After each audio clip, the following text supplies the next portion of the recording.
So today I am going to read to you a few excerpts from this book called Cloud Atlas.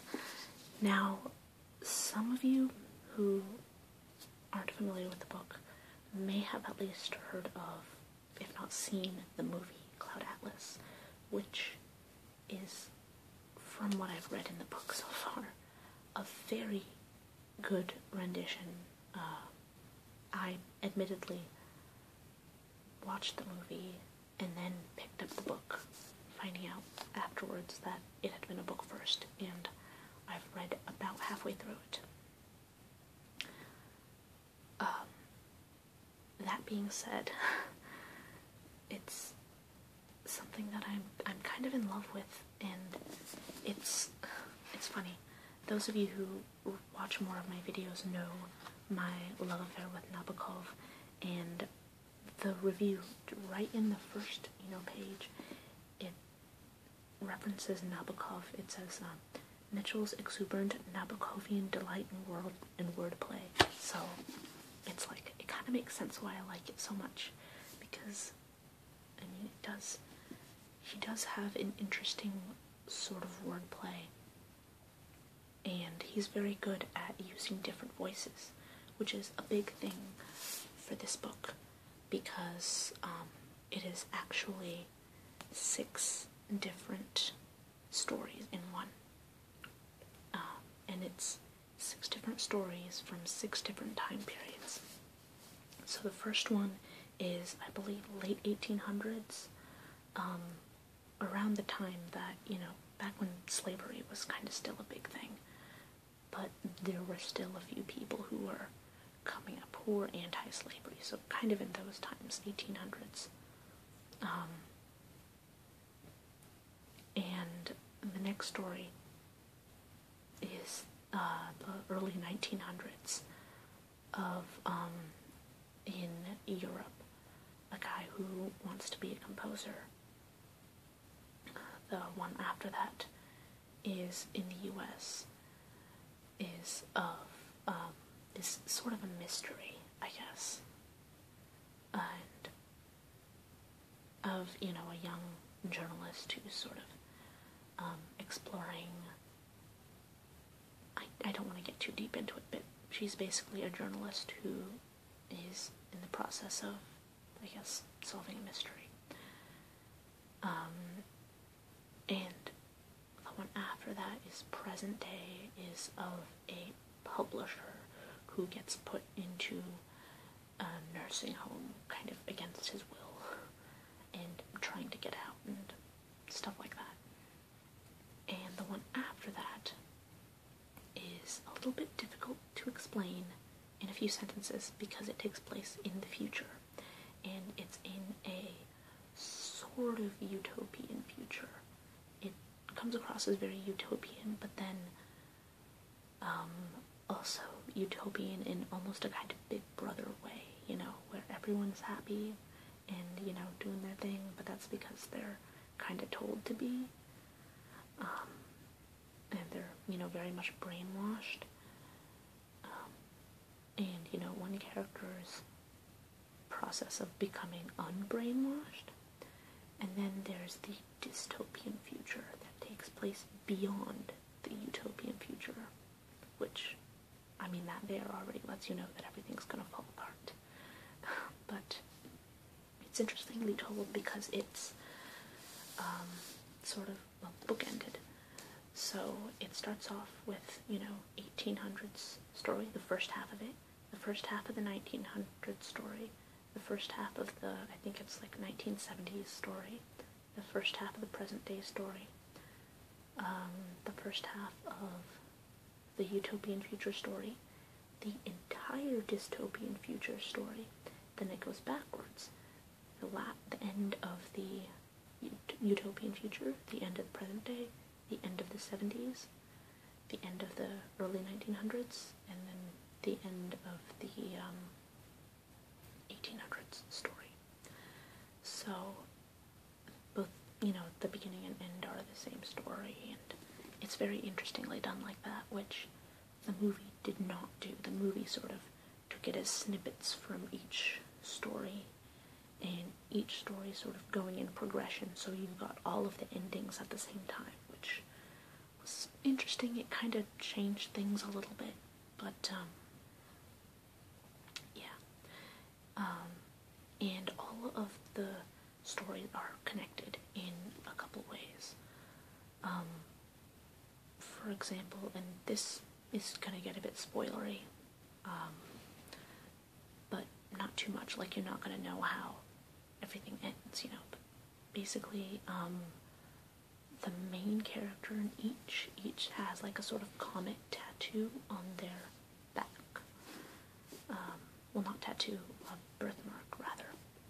I don't know why I called it a tattoo, but the main character of each has that same birthmark, and it's kind of implied, depending on who you ask, that it's like the same soul being reincarnated each time, but that's a little bit iffy, and the movie does that a little bit differently, so, you know, that's whatever.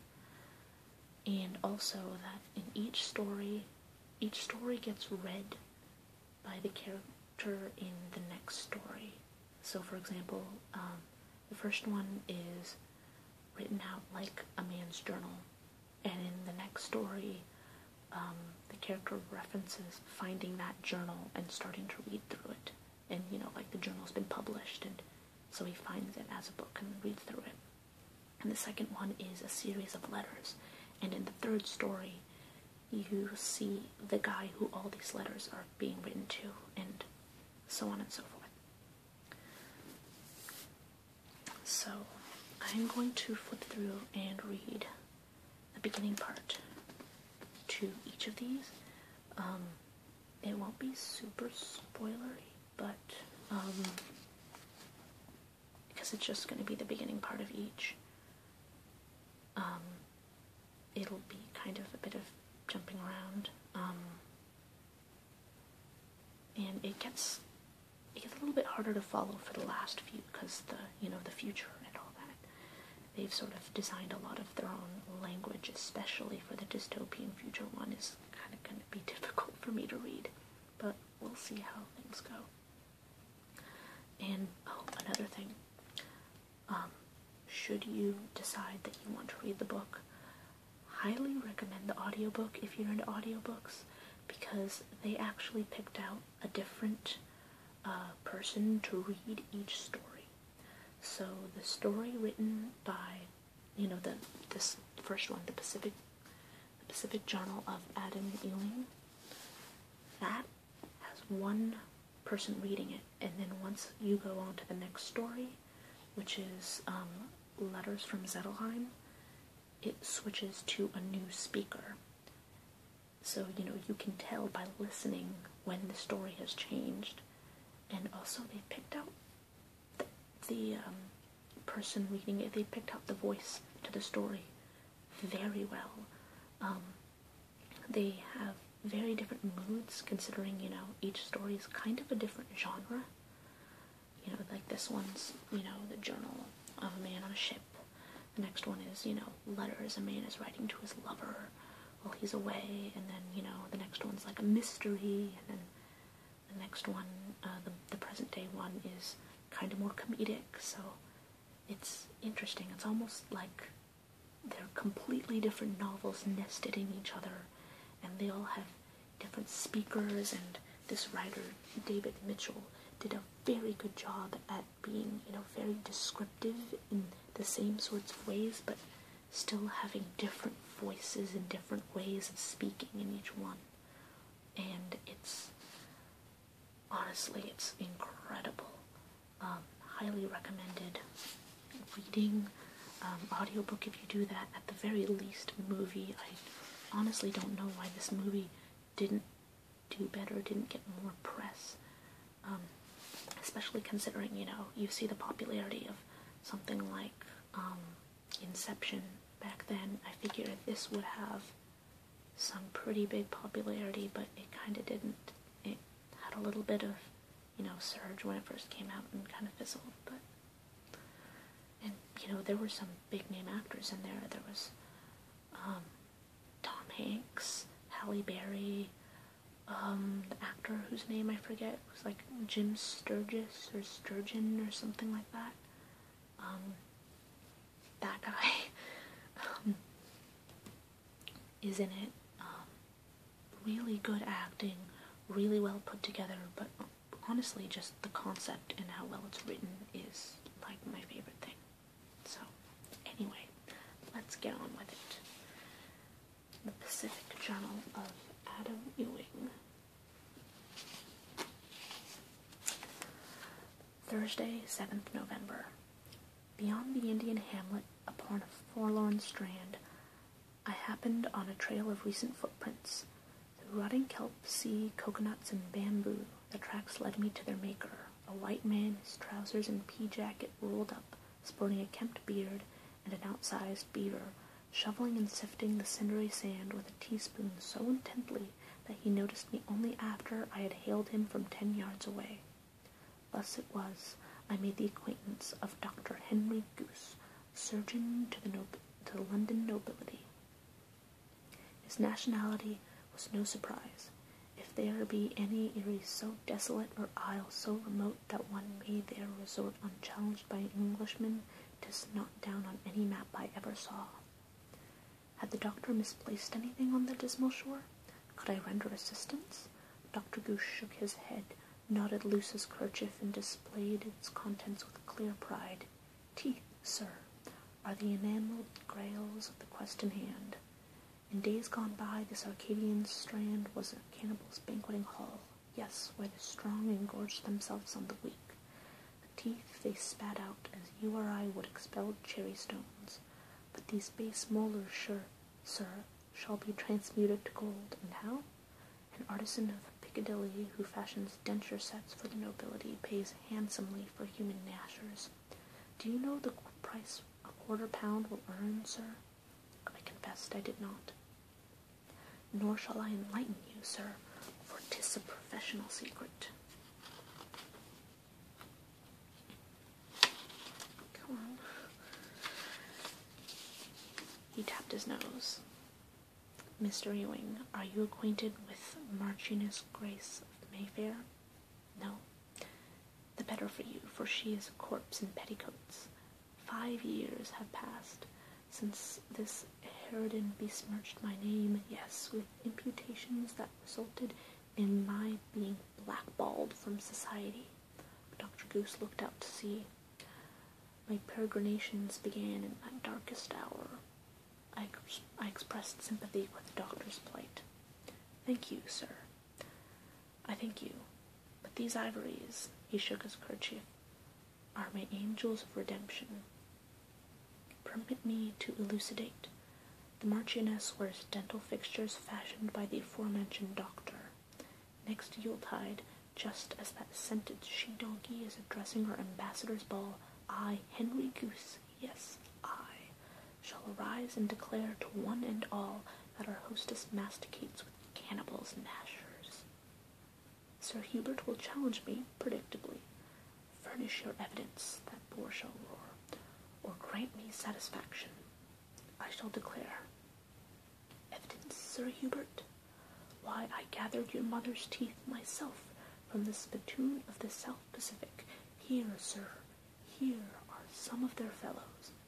And fling these very teeth into her tortoise-shell soup tureen. That, sir, that will grant me my satisfaction. The twittering wits will scald the icy Marchioness in their news sheets, and by next season she shall be fortunate to receive an invitation to a poorhouse ball. In haste I bade Henry Goose a good day. I fancy he is a bedlamite. So this one is about this man, Adam Ewing, and his trip overseas in a big ship. As I mentioned, this is 1800, so a time when slavery is still huge, and also in this ship are a number of African American men. And that is kind of the central tension, is him being a white man traveling with all these African American men and actually treating them like they're human beings. Oh my god. You know, which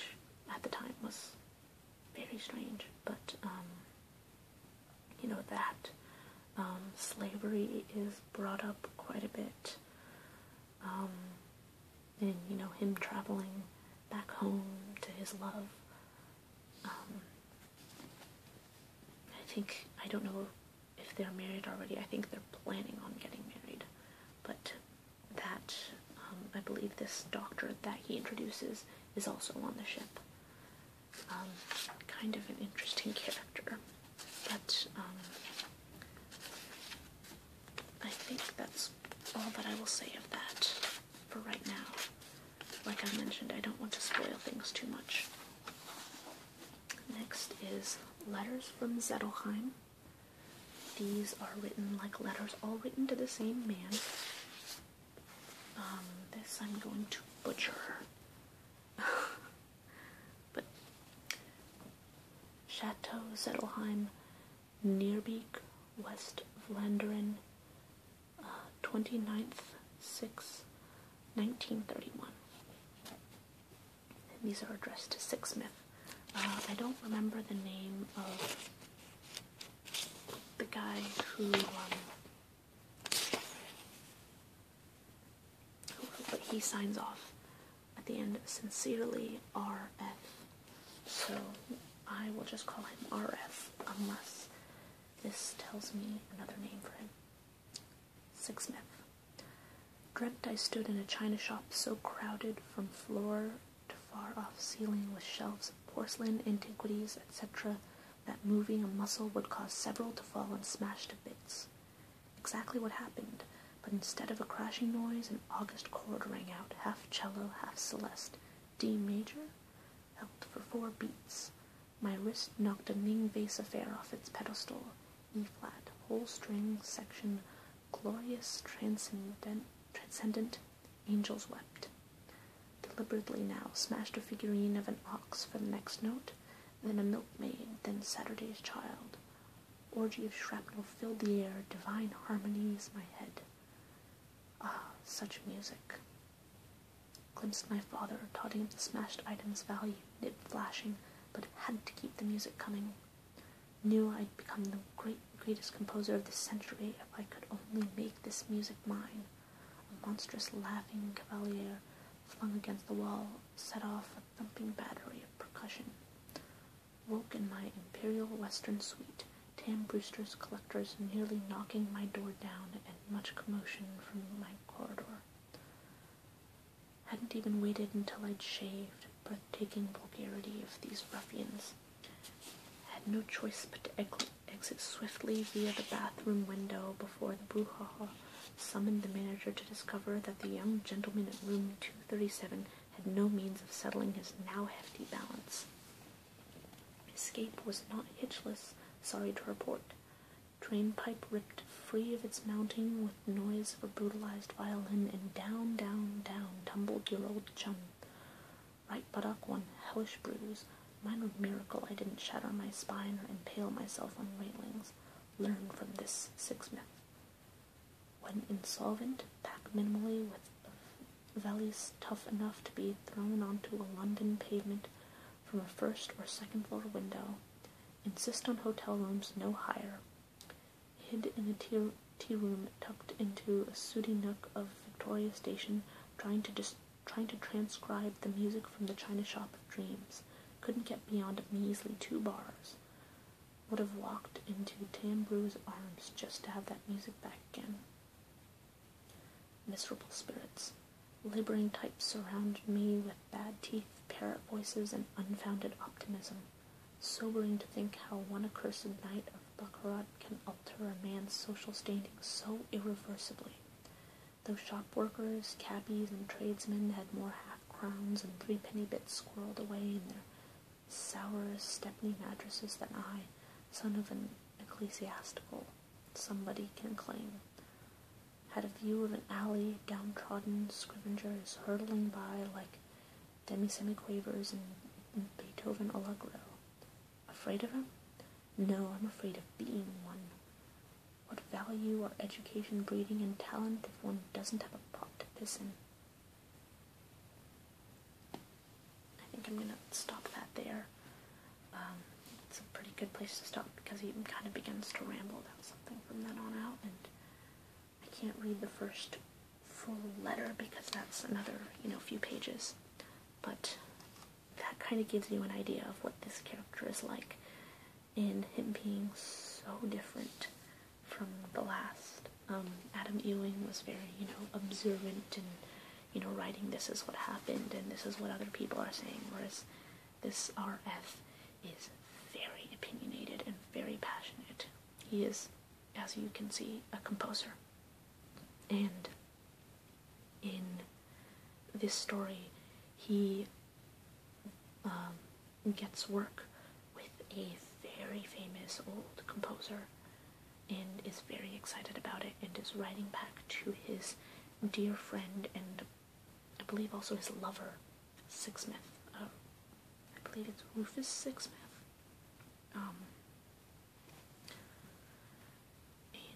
Yes, so interesting. Very, very excitable type character, very passionate, very fun to read. I really liked this one. It's probably one of my favorites of the stories. But there we go. The next one is Half-Lives, the first Louisa Ray mystery. So as you can see, these are all written differently. The first one was a journal, the next one is letters, this one is, kind of like a novel. 1. Rufus Sixsmith leans over the balcony and estimates his body's velocity when it hits the sidewalk and lays his dilemmas to rest. So yeah, Rufus Sixsmith. The one who the previous letters were being written to is a character in this. A telephone rings in the unlit room. Sixsmith dares not answer. Disco music booms from the next apartment, where a party is in full swing, and Sixsmith feels older than 60 years. Smog obscures the stars, but north and south along the coastal strip, Buenos Aires's billion lights simmer. West, the Pacific eternity. East, our denuded, heroic, pernicious, enshrined, thirsty, berserking American continent. A young woman emerges from the next door party and leans over the neighboring balcony. Her hair is shorn, her violet dress is elegant, but she looks incurably sad and alone. Propose a suicide pact, why don't you?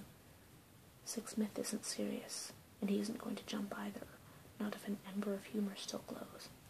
Besides, a quiet accident is precisely what Grimaldi, Napier, and those sharp-suited hoodlums are praying for.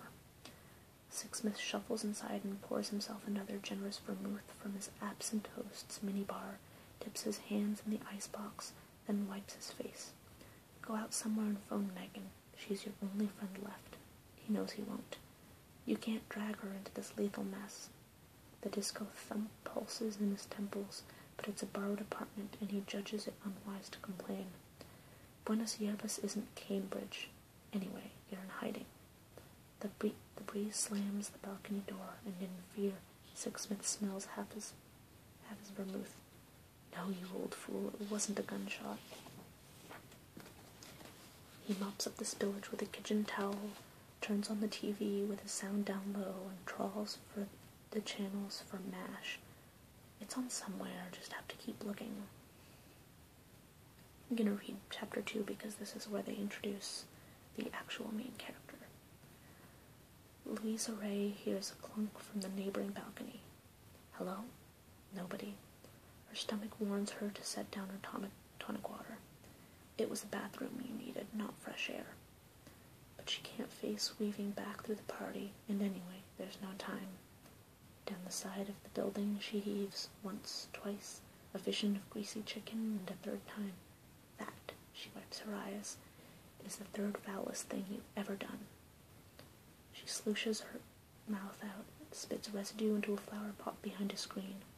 Louisa dabs her lips with a tissue and finds a mint in her handbag. Go home and just dream up your crappy 300 words for once. People only look at the pictures anyhow. A man too old for his leather trousers, bare torso and zebra waistcoat steps onto the balcony. Louisa! A crafted golden beard and a moonstone and jade ankh around his neck. Hiya! Come out for a little stargazing, huh? Dig. Bix brought 8 ounces of snow with him, man. One wildcat. Hey, did I say in the interview? I'm trying on the name of Ganja at the moment. Maharaj Aja says Richard is out of sync with my Ayurvedic self. Who? My guru, Louisa. My guru. He's on his last reincarnation before Richard's fingers go. Puff. Nirvana words. Come to an audience. His waiting list normally takes, like, forever, but Jadonk disciples get personal audiences on the same afternoon. Like, why go through college and shit when Maharaj Aja can, like, teach you everything about it? He frames the moon in his fingers. Words are so uptight. Space. It's so, like, total.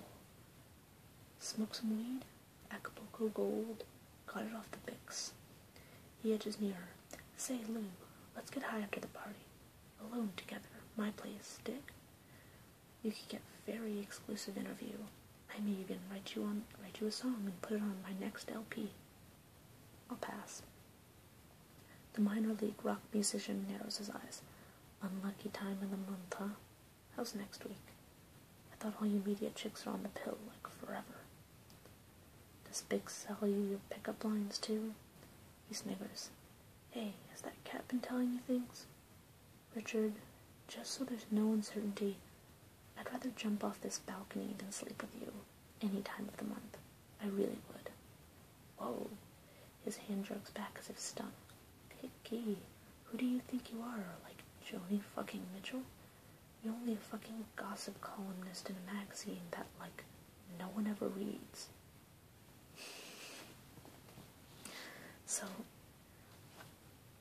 as he mentioned, Louisa Ray starts out as a columnist in a magazine. She wants to get into more serious journalism, and in the process of searching for a story, she sort of bumps into a mystery and starts, investigating something specific. That's why, this is the first Louisa Ray mystery. And I do like her character. She's very well built, I guess. She does things for herself. There's no, big love interest that's informing her every last move and, stuff like that.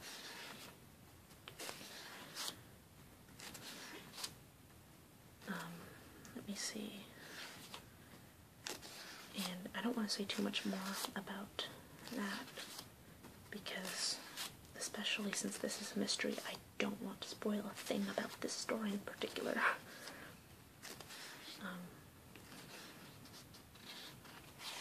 Let me see where... Here we go. The Ghastly Ordeal of Timothy Cavendish.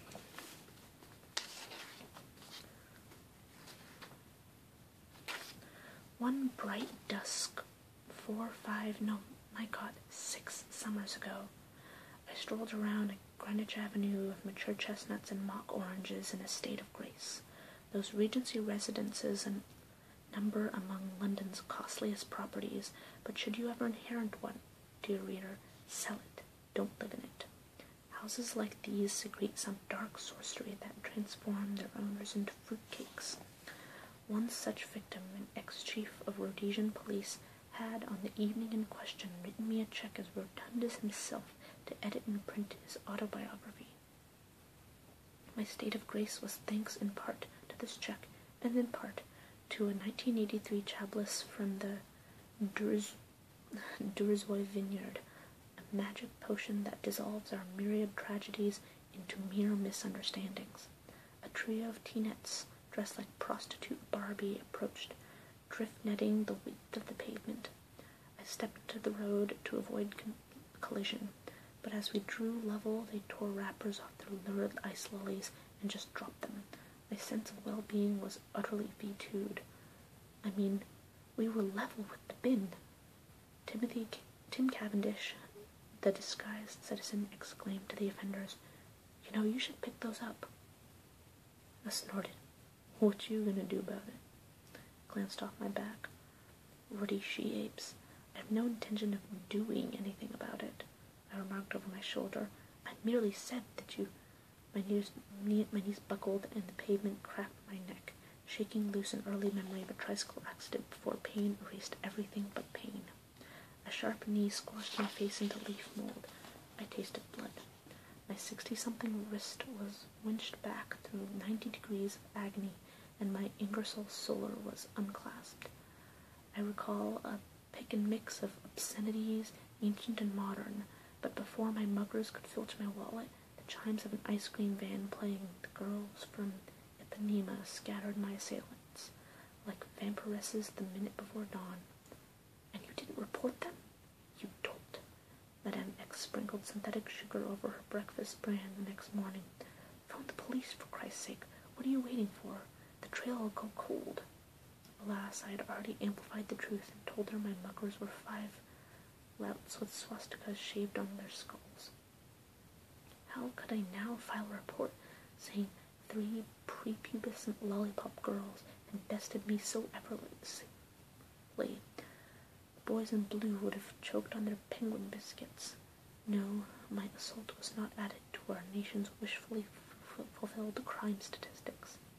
Had my purloined Ingersoll not been a love present from a sunnier era of her now Arctic marriage, I would have kept mum about the entire incident. Where was I? Odd how the wrong stories pop into one's head at my age. It's not odd, no. It's really scary. I mean to begin this narrative with Dermot Hoggins. That's the problem with inking one's memoirs in longhand. You can't go changing what you've already set down, not without botching things up even more. So I'm going to leave that there, just because this next bit gets a bit lengthy, but as he mentioned, I think briefly, he works in publishing. He's, I believe, an editor. So, his story starts off with him being the editor for a book written by a celebrity, basically. You know, making a lot of money and stuff like that. And then,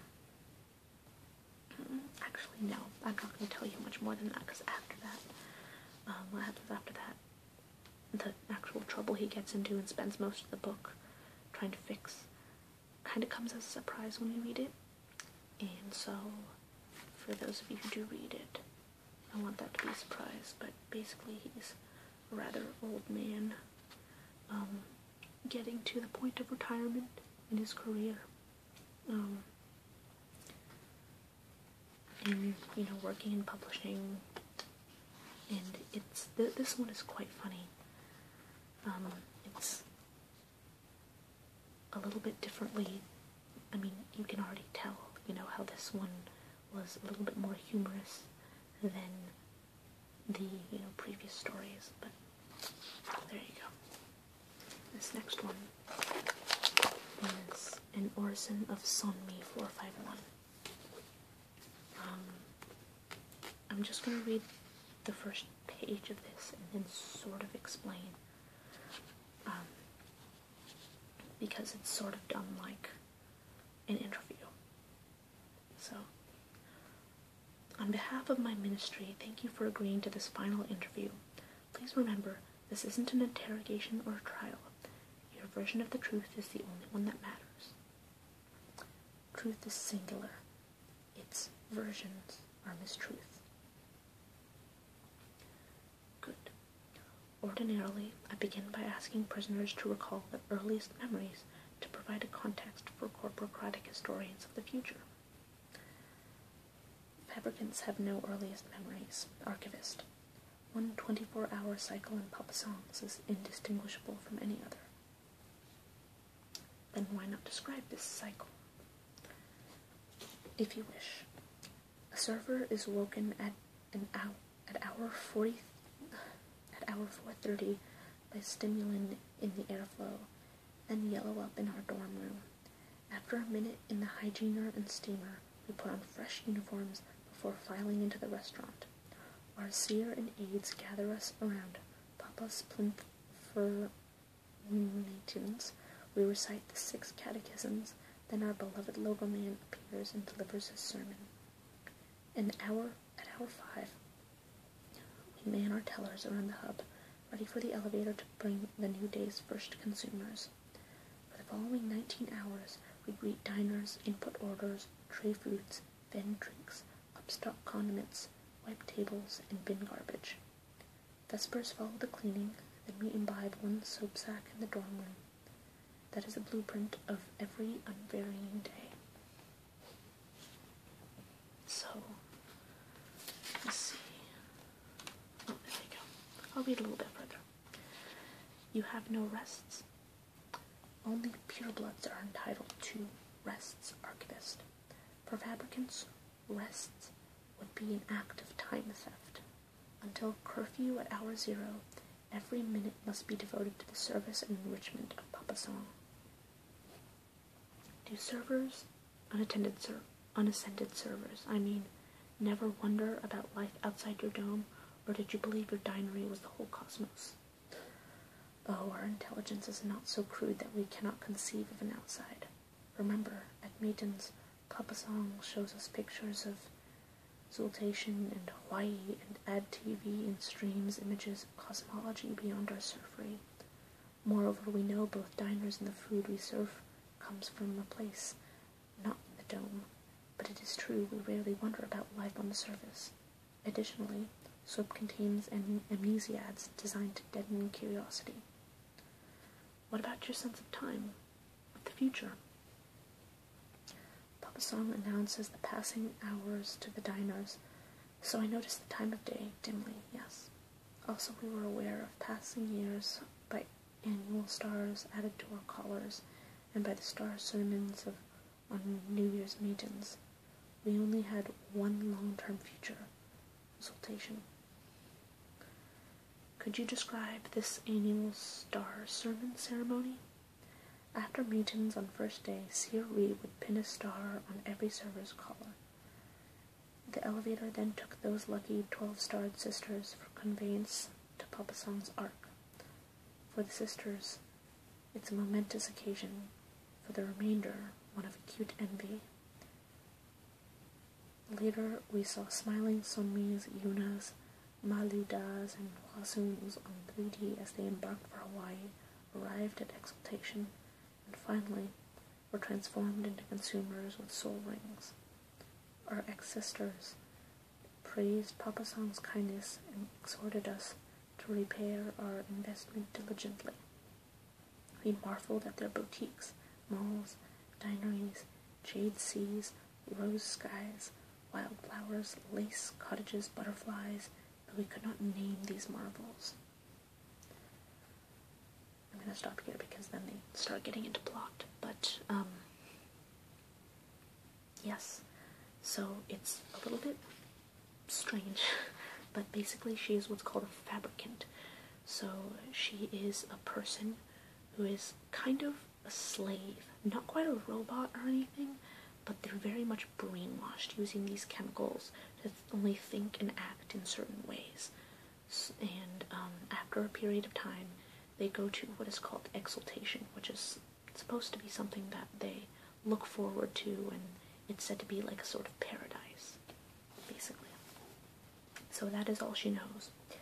And this story is about that being shattered and her discovering what life is beyond, her working at this restaurant, Papa Song's. So lastly, Sluicious Crossing and everything after. This is, like I said, kind of the dystopian future where they kind of go back and discover what used to be, and it's quite remarkable, especially in the big screen, but it's difficult to read, so I'll only read a page of it. Old Georgie's path and mine cross more times than I'm comfy in memory, and after I'm died, no saying what that fangy devil won't try and do to me.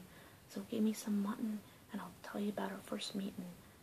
fat, juicesome slice, nay, none of your burnt wafery offerings.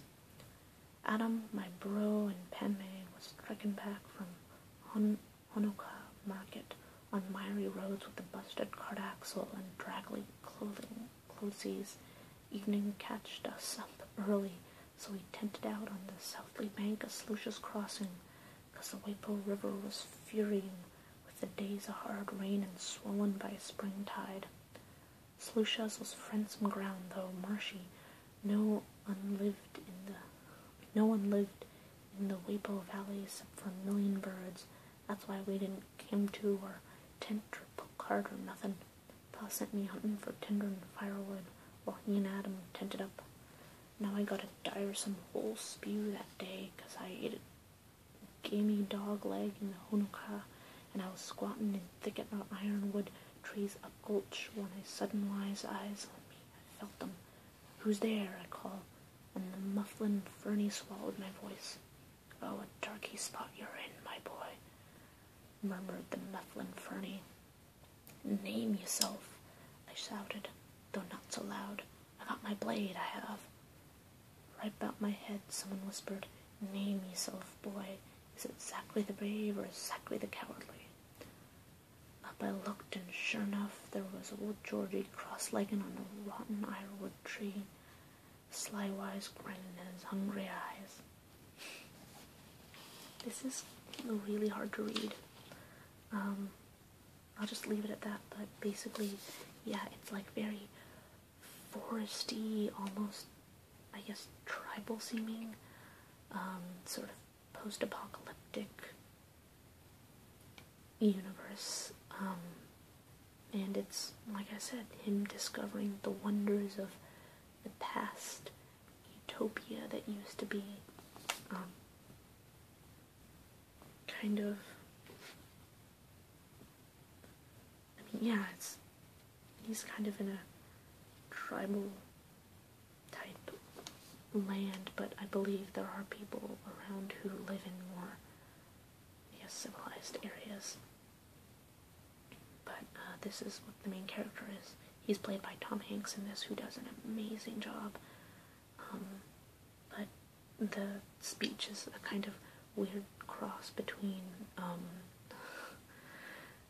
guess a cross between, like, the way things are spoken in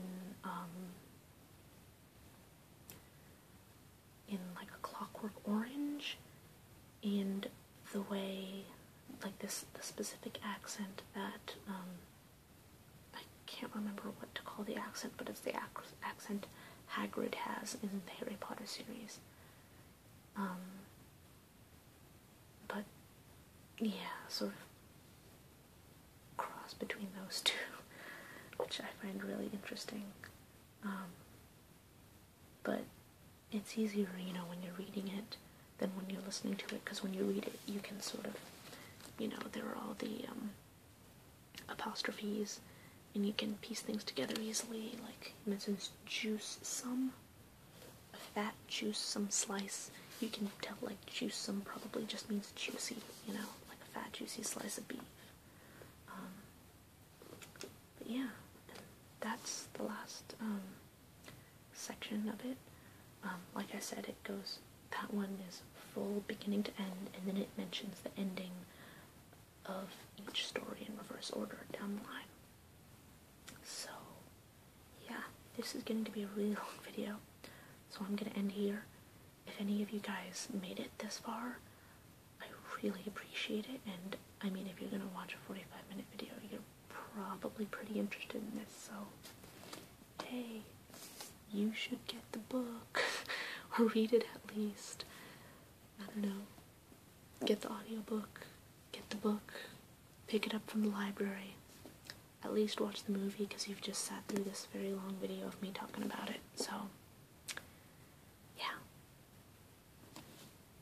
That's gonna be it for today, and I'll see you guys next time.